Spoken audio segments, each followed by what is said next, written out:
Welcome to Afternoon Light, the podcast of the Robert Menzies Institute at the University of Melbourne. I'm Georgina Downer and I'm the host of Afternoon Light and the CEO of the Robert Menzies Institute. The Institute is a prime ministerial library and museum devoted to upholding the legacy and vision of Sir Robert Menzies, Australia's longest-serving Prime Minister. On Afternoon Light, we explore contemporary issues relevant to Sir Robert's life and legacy with leading thinkers from around the world. Thank you for joining us today. Well, welcome, and on today's episode of the Afternoon Light podcast, I'm talking to Peter Edwards. And Peter is a renowned writer, historian and biographer who has published extensively on Australian and international history and politics. He is the official historian and general editor of the 9-volume Official History of Australia's Involvement in Southeast Asian Conflicts to 75. And Peter has been affiliated with numerous Australian and international universities, as well as working for the Department of Foreign Affairs and Trade and the Australian War Memorial. Welcome to the Afternoon Light podcast, Peter. Thanks very much. Good to be here. It's great to have you on our podcast, and today we are talking about Menzies government's Cold War military commitments from Korea to Vietnam. And I would love to start our discussion by asking you, how did Australia's strategic thinking change from World War II, when Menzies was first Prime Minister, 39 to 41, but obviously World War II, when Australia was significantly involved in those military confrontations throughout the region here and, of course, in Europe and the Middle East. How did it shift from post-World War II thinking to the Cold War? It was a very interesting transition. I think what was happening was that Australia, well, for about the 10 years from 45 to 55, firstly with the Chifley government, with Menzies as leader of the opposition, and then Menzies in power from December 49 onwards, was really doing what governments do at the end of a long military conflict, trying to learn the lessons from what had happened, but also make their best assessments of what the world was going to look like for the next generation or so, and to adjust its strategic policies accordingly. It was a slow process. I think governments would find it not easy to work out what was happening. But just what was particularly interesting, I think, was the complete focus on Southeast Asia. There was quite a clear decision taken in the early 50s not to get involved once again in the Middle East Mediterranean theatre. And that wasn't an easy decision to take. The British, who were our principal ally, even after the ANZUS Treaty had been signed, the British military and political authorities were putting a lot of pressure on to say that if there were a Third World War against the Soviet Union, and that was a very realistic possibility up until at least the death of Stalin in 1953, that they wanted Australia once again to make a contribution somewhere in the Middle East area, and they referred, of course, to the importance of the Suez Canal in communications, of the Arabian oil fields, and so forth. But it was the Menzies government that took a clear decision not to go that way. They had been so conscious from the Second World War of the possibility of a threat from the north, from an expansionist Asian power, as Japan had been, of course, and the fragility of Southeast Asia in terms of giving any strategic depth to Australia against such a threat. And so it was the Menzies government that really said, no, we are going to focus entirely on Southeast Asia.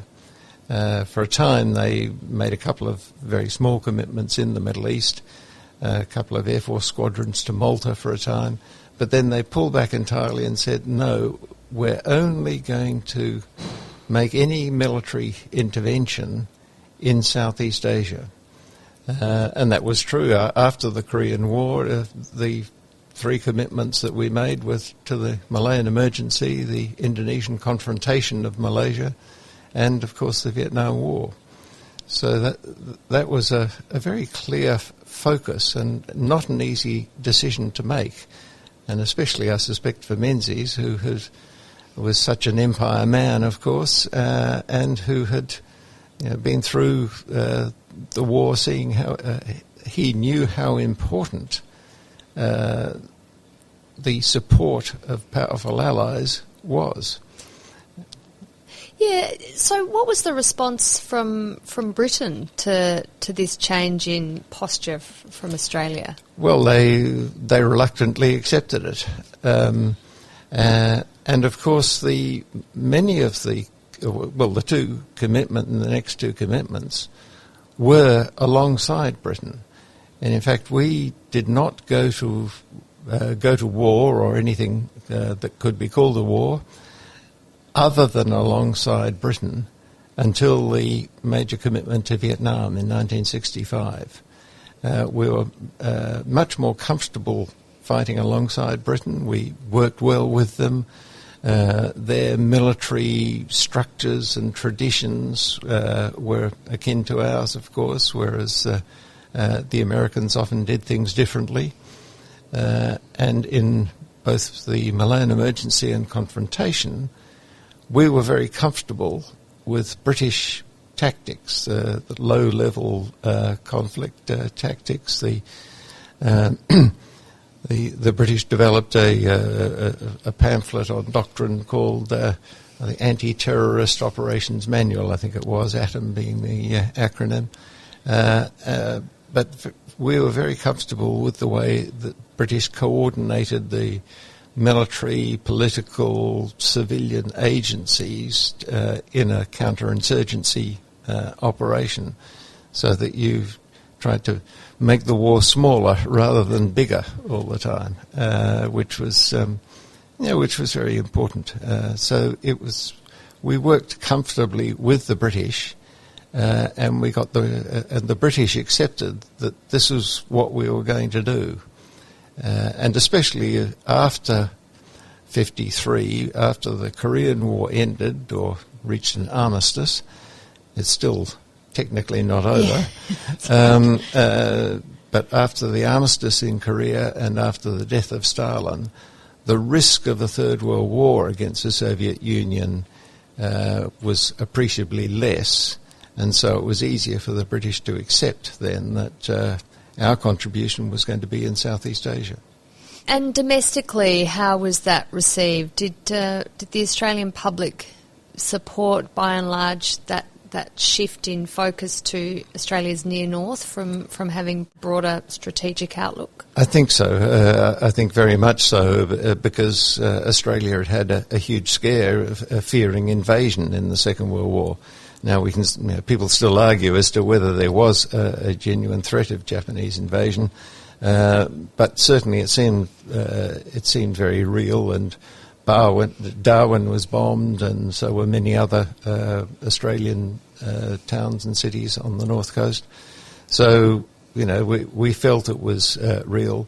And of course, the fall of Singapore and the internment of thousands of Australians in prisoner of war camps throughout the war meant that Australians were very conscious of the importance of what we now know as Malaysia and Indonesia, of the islands and peninsulas of maritime Southeast Asia. Australians were very conscious of how important that was. So defending us there made a lot of sense. The other side of it was that under the Menzies government we were very cautious about what commitments we made. And in fact our allies often said we were talking a good war, but there weren't all that many troops on the ground. We tended to follow a policy which became known as graduated response. The idea being that if there were a threat, we would only make such a military contribution as was absolutely necessary. We wouldn't go in with all guns blazing and make maximum commitments. Quite the opposite.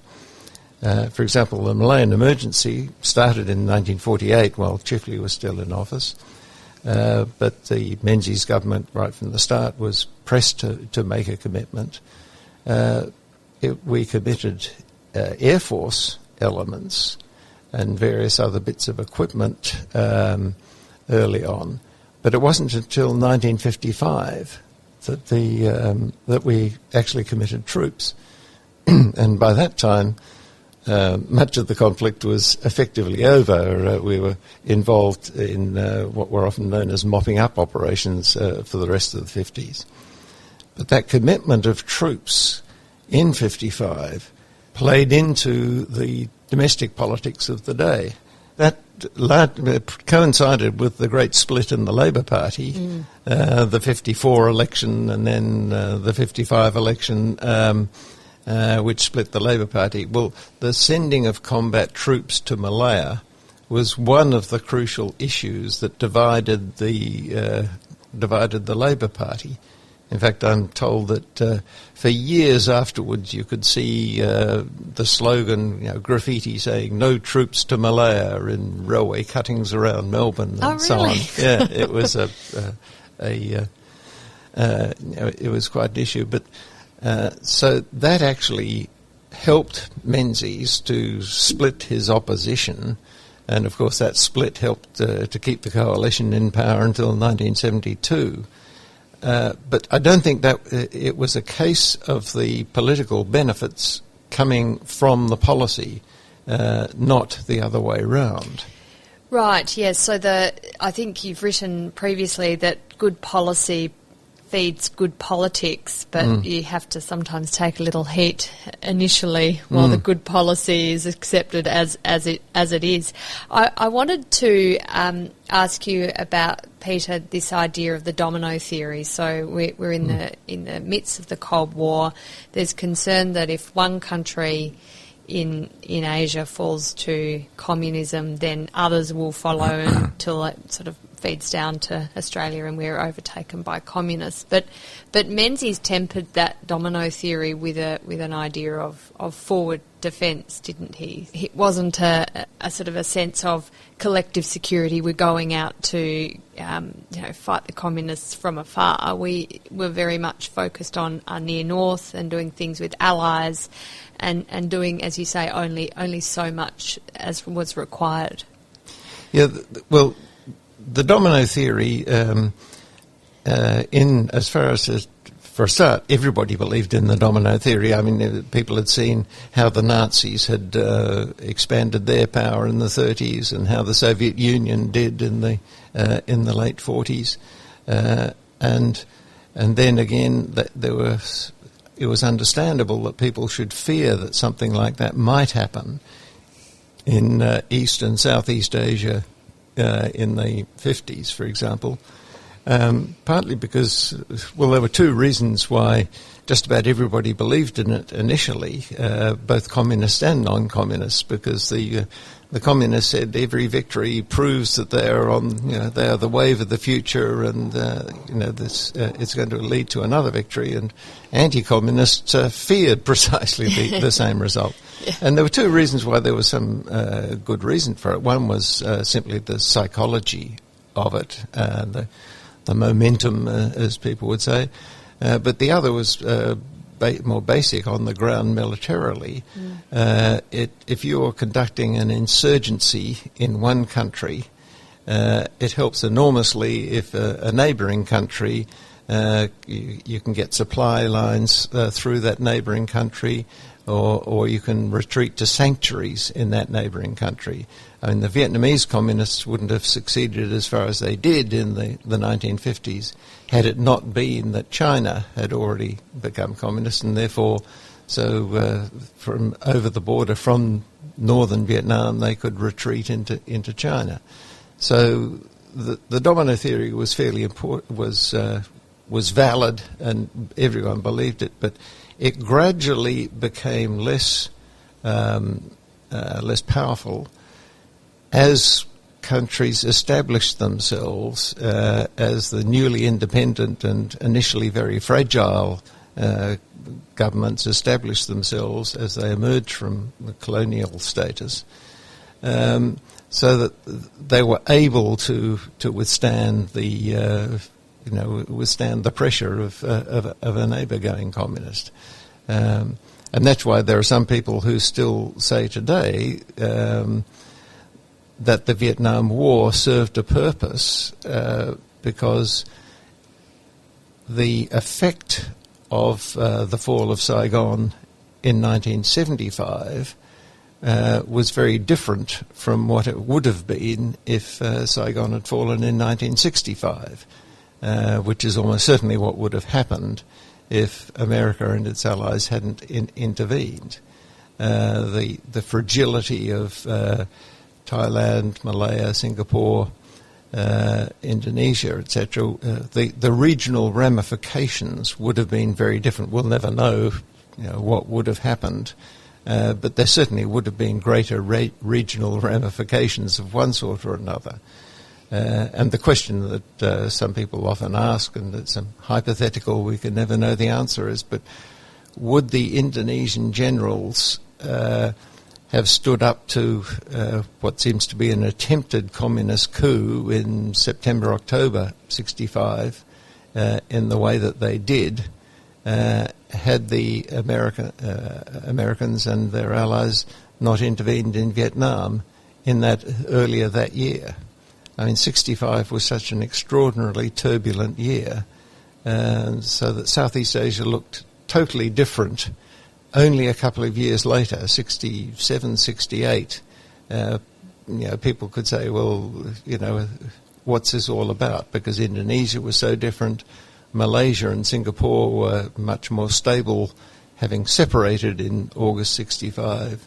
The whole region looked quite different so soon after the crucial time of 1964-65. Yeah, it's fascinating to reflect on hypotheticals and counterfactuals. Of course, as you say, we'll never know.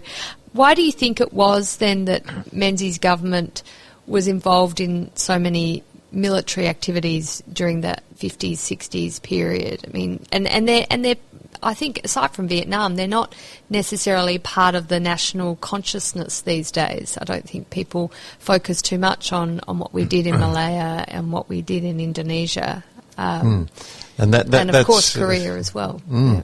That's one thing that strikes me, and I'm still not sure what all the answers are, because the Malayan Emergency and Confrontation, which were related but separate conflicts, were really great strategic successes.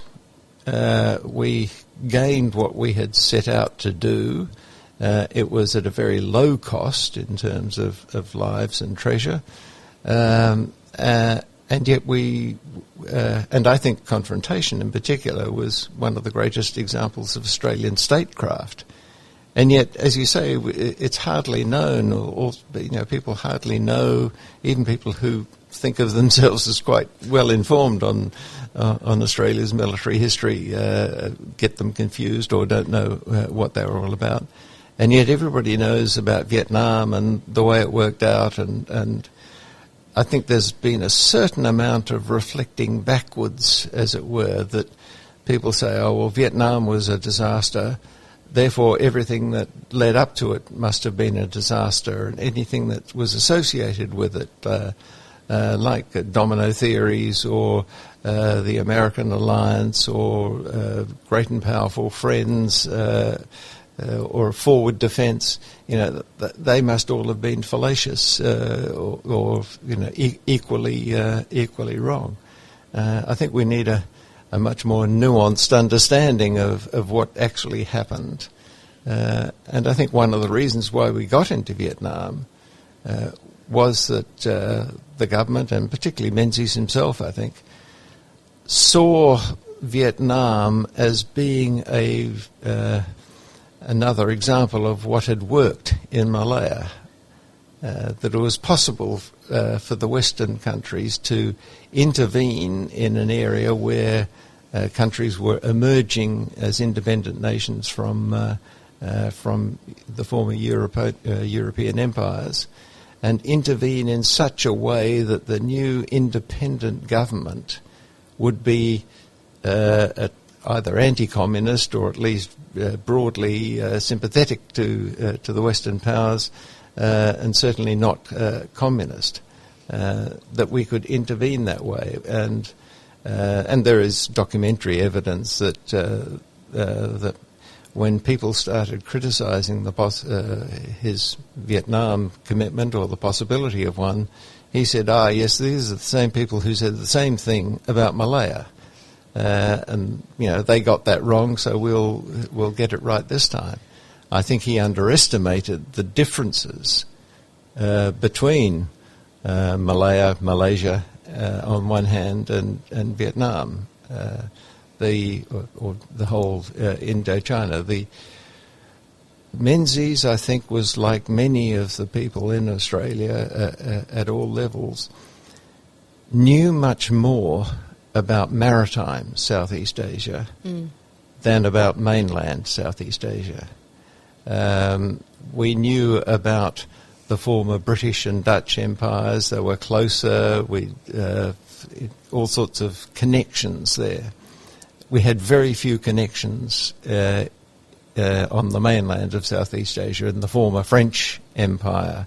We didn't have business contacts there. We didn't have diplomats in Hanoi or Beijing, so we didn't really have any access to their thinking.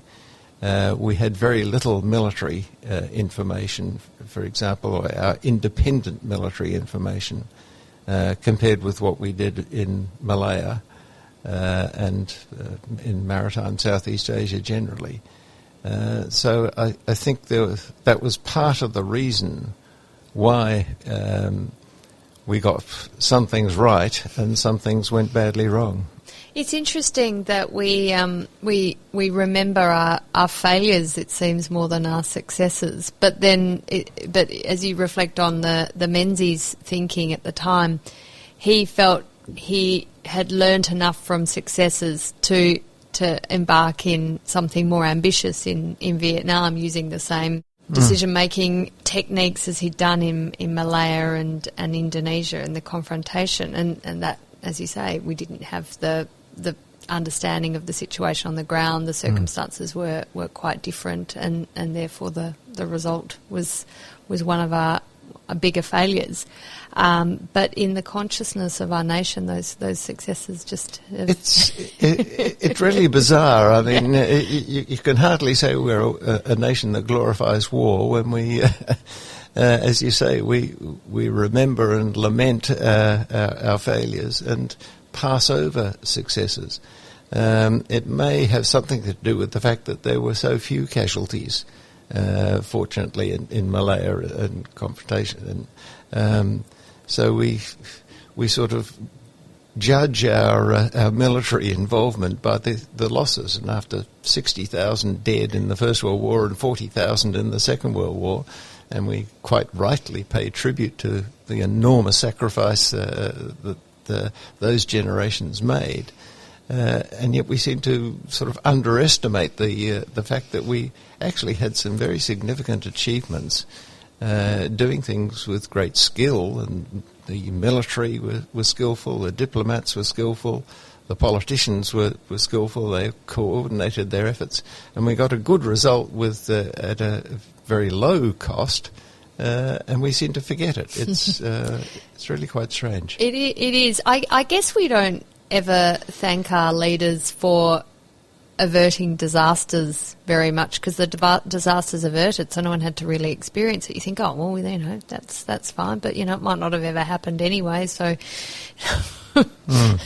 Whereas a disaster experienced is one that's quite open for blaming whoever was in charge. And, of course, if you have direct experience of loss from it, as so many families did during Vietnam, you blame the leadership for poor decision-making, however much it might have been impossible to avoid. Peter, I was interested in your views, and this speaks to more of the earlier cautious approach that Australia took in the 50s to its military engagement. Why do you think Australia was so cautious in its engagement in the Malayan Emergency as opposed to in the Korean War? What made the situations different in the minds of Menzies and the decision makers at the time?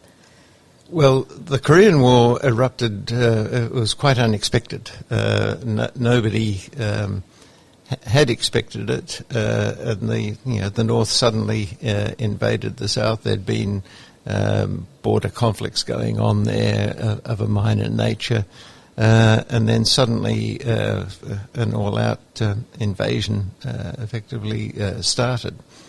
And it was simply all hands to the pump. So when Australia happened to have some military in Japan, quite nearby, as part of the British Commonwealth Occupation Force, and they had various other assets that they could transfer quickly. So it was, we just had to gather up what we had and throw into it. The Malayan Emergency had been developing quite slowly, and it had started while Chifley was still in power. He, I think, saw Malaya as a bit like Indonesia, and where he'd sympathised with the nationalist rebels. I think he was a bit like we were saying about Menzies on Malaya in Vietnam. I think Chifley got Indonesia right, but he was almost getting Malaya wrong because he saw them in the same way. Menzies was very cautious about disentangling the two great historical processes which were entangled in Southeast Asia. One is the Cold War, but the other is the decolonisation of the European empires. So there's all these nationalist movements which suddenly which turn out to be far more powerful after the war than they had been in the 20s and 30s. And so when the British, the Dutch and the French initially all thought they could just move back in 1945 to where they had been, this was obviously not going to be the case, and it took quite some time, and the British, the Dutch and the French came round to this realisation in different ways and at different times. So Menzies had to be sure that what he was doing in Malaya, what the British were doing, was effective in Cold War terms, and not putting Australia on the side of opposing what they call genuine nationalism, that non-communist nationalism, at the same time. And I think full credit should go to the Menzies government for taking it cautiously and for trying to work out what was really going on. And they did understand that Malaya, because it had Malay, Chinese and Indian populations, was different from some of the other territories in the area. They understood that most of the support for the communist insurgents came from the Chinese community and only a certain section of the Chinese community, so it could be separated off. And they were also understood that the British, after some initial missteps, the British came to develop a good way of proceeding, of integrating CPM, civil, police and military operations, so that those different agencies and operations didn't get in the way of each other, which is so easy to do when you're combating an insurgency. So he was right to be cautious. And very early on, for example, soon after he'd come in and the British were putting pressure on him to contribute, he sent a military mission to investigate, so that he would have his own senior military people investigating what was going on the ground. And this wasn't just a token effort, it was quite a large mission, including people who were being marked out for the top jobs in the military, people who much later became chief of staff and of the services. But so he took that very seriously, and this is also the period when our diplomatic service, you'll be glad to hear, was developing from a pretty low base, but developing quite fast and developing a lot of expertise in Southeast Asia at this time. So we were getting reports back which explain what was actually going on and getting a sense of how things were going. Do you think, too, in the context of Korea, the fact that it was a multilateral effort, there were, quite a few countries under the banner of the United Nations who were going in together, that gave Australia some comfort to commit more than it would have in some of these other confrontations? This was a very important part of the whole strategy. And forward defence, I think, was based on a number of principles which gradually evolved. So on the one hand, the Menzies government was saying, we're only going to intervene in Southeast Asia. We're only going to do it if we can work alongside or with the US, which has the military power, and or Britain, whose judgment and so on we trust, and preferably both. But we don't want to look as if this group of Anglo-Saxon white countries is trying to tell the Asians how they should govern themselves.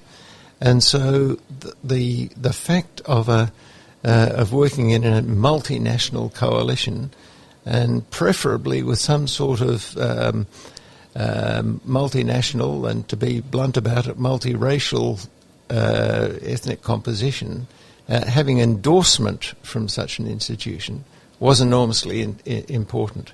Now, as you say, Korea had the top form of endorsement by having the United Nations. I mean, it was a strategic blunder or a diplomatic blunder on the Soviet Union's part that they were boycotting the UN, and so this could be done as a UN peacekeeping operation.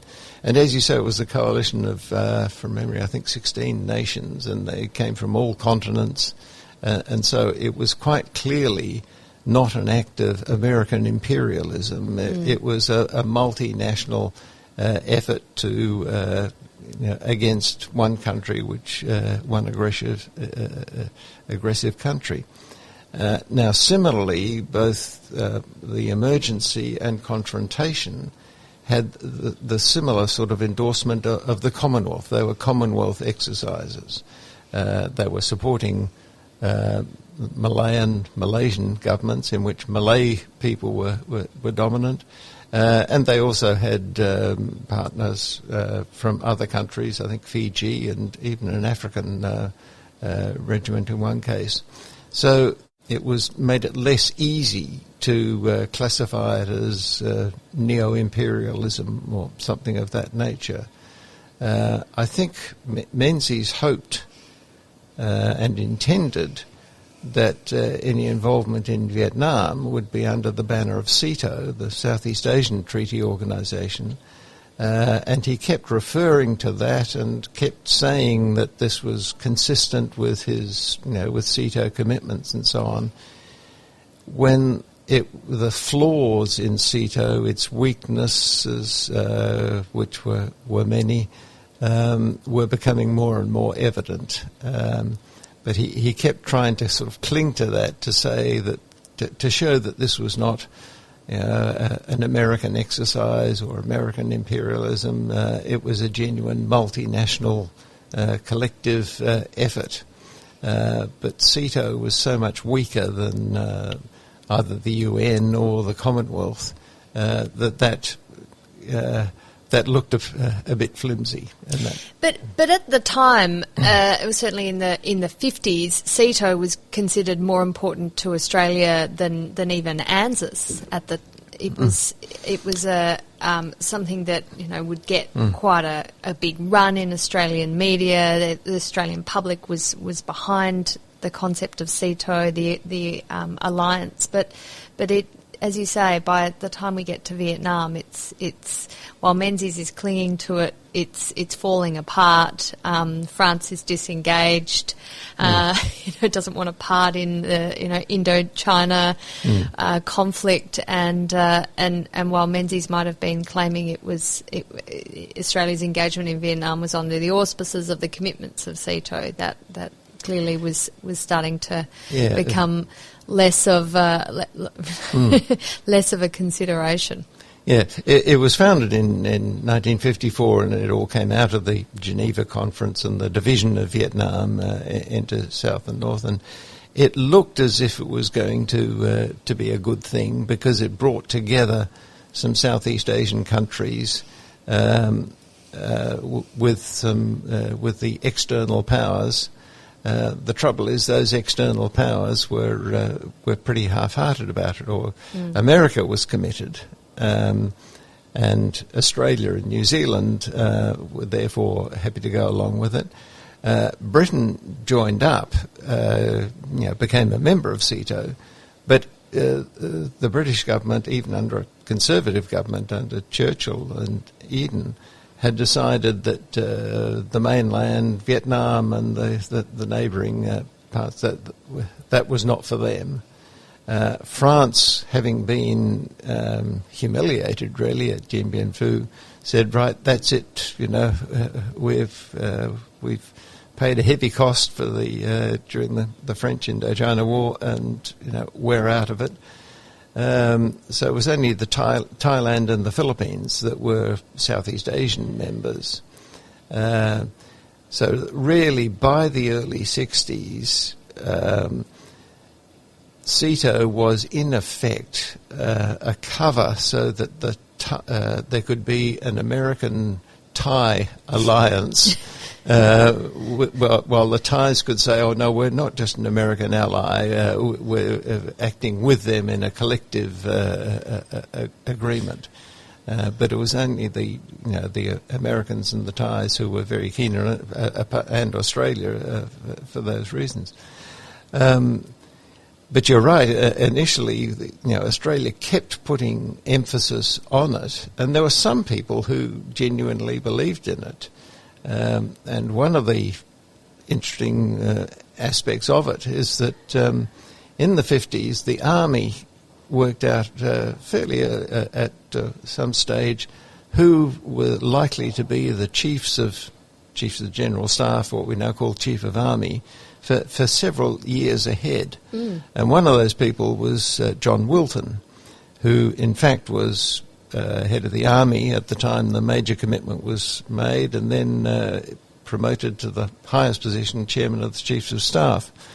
And the last position he had before becoming chief of the army, which was forecast long before, was to be head of the military planning office in Bangkok, SEATO military planning office. So he and many people in the army, I think, had this genuine belief that SEATO was an effective military organisation. And Australians hoped that this would give them what they had always wanted. This was part of the thinking behind ANZUS and everything else since then, getting access to high-level American military and strategic plans. So they thought that the SEATO military planning office would be an area where the Americans would say what they were planning, and we could fit in with that. But the Americans always keep their planning pretty much themselves. The Pentagon is not keen to let even very close allies know too much about what they're thinking. Yeah. But, I mean, in its aspirations, a good idea, but obviously time moved on, and key partners like Britain and France moved out. I wanted to touch on Indonesia and Australia's relations with Indonesia. it was and has really until probably the last 20 years been considered a threat to Australian security. How close during the confrontation did we actually get to an all-out war with Indonesia? Well, this is where I think Australian statecraft was so clever. Indonesia was always at the front of Australian minds, and we wouldn't have gone into Vietnam, I think, in the way that we did, had it not been for the fact that we were concerned about confrontation and about the threat from Indonesia. But when we asked the Americans at what point might they become involved to support us under ANZUS, if the Indonesians escalated the conflict, the Americans, in effect, said, well, that depends on how much support you give us elsewhere. So I think I recall reading that John F. Kennedy said to Menzies, don't think that ANZUS applies when it comes to confrontation. Yes. In rather stark terms. It was there were some pretty blunt exchanges, and finally Garfield Barwick, being a good lawyer, I think wanted a document which might say what the commitment was, and the commitment, the piece of paper that finally emerged from that, was notable for the limitations it put on. It said, there'd be no troops on the ground, there'd be a bit of diplomatic assistance, and the pressure was really on the Australians not to make matters worse, because Australia and the US approached Indonesia from entirely different perspectives. Nobody knew what confrontation meant. When Malaysia was declared and Subandrio, the Indonesian foreign minister, said, we're adopting a policy of confrontasi, of confronting this, and it meant sort of low-level military engagements, raids on military outposts and police stations across the border, but always with the and a lot of diplomatic bluster, and Sukarno making fiery speeches at every opportunity, and also talking about how close his relations were with China. And he declared that 1965 would be the year of living dangerously. So, nobody knew what that meant. And he talked about the Jakarta-Beijing axis at a time when the Communist Party in Indonesia was not in power, but sort of supporting him. And the Communist Party in Indonesia was the third largest in the world, the only two larger ones being the Soviet Union and China. The two big communist powers. So the fear that Sukarno, the communists might actually take over, or that Sukarno would, give way to that, instead of balancing the Communist Party with the army, which was anti-communist, the fear was very real. And so confrontation, continued at this very low level, but it did look as if he was going to escalate it. And it was those sort of tactics, a mixture of military action and diplomatic pressure and a certain amount of bluff, which had gained Sukarno success in getting West New Guinea, which had been held over when the rest of Indonesia became independent, with American support. So it's often forgotten that, we introduced conscription at the end of 1964, and that was partly because it looked as if Indonesia might escalate confrontation. It might even tackle Australia, in the sense that we had a land border at that time between West New Guinea and Australia was administering East New Guinea, what is today's Papua New Guinea, as well as any commitment in South Vietnam. But the first battalion, the first combat troops that we committed to Southeast Asia after the introduction of conscription, but before any conscripts had been trained and were ready to go, was to confrontation. And it was only a couple of months later that we sent another battalion to Vietnam. And at that time we only had about 3 battalions. So, the pressure was obvious. You can't sustain that sort of commitment without growing the army very considerably. No, indeed. I wanted to finish our discussion today, Peter, by asking you what are the lessons we can take from these Southeast Asian military commitments from Korea, Malayan Emergency, Confrontation, and then, of course, Vietnam. I think we work much better when government decisions are taken as a whole of government decision.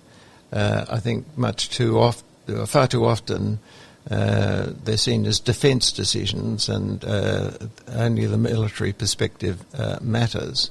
The coordination between defence and diplomacy, or military and diplomacy, was very effective. And when we coordinated governments effectively, that was when we had more success. I think the decision-making that led to Vietnam was not of the same order as the decision-making that led to confrontation. That's one element of it. And I also think that we ought to think about, when we think about defending the rules-based international order, we might also think that we should concentrate on the areas we know best. Just because the Suez Canal or Mediterranean is important in world politics doesn't necessarily mean that we need to go there every time. I think right now we should be focusing a lot on Southeast Asia and the South Pacific, and that may be the best way we can contribute to the stability and strength of the rules-based international order. Well, a very salient note to end on, given the announcement overnight of the formalisation of a security agreement between China and the Solomon Islands. I'm sure over the next few weeks and months ahead, and possibly years, we will reflect on how it came to pass under a period when Australia is supposedly deeply engaged in the South Pacific, and we've had our Pacific step up and the like. How that came to pass when we would consider Australia to be such a strong partner on so many aspects of life with the Solomon Islands, particularly the security issues that they've had in the past through Ramsey and the like. It's very important to reflect on what we can do into the future to make sure that we are the security partner of choice for our friends in the South Pacific, for our friends across Southeast Asia, that we are a trading partner of choice, a partner of choice when it comes to cultural exchanges, and also to values and respect for a rules-based international order. So thank you very much, Peter Edwards, for joining me on the Afternoon Light podcast. It's been a fascinating discussion, and I really appreciate the time you've taken to talk to me today. A pleasure, Georgina. Enjoyed it too. The Afternoon Light podcast is brought to you by the Robert Menzies Institute at the University of Melbourne. You can find more about the Institute and our podcast at robertmenziesinstitute.org.au. We're also on Twitter, on Facebook and LinkedIn. We look forward to you joining our show next week. Thank you.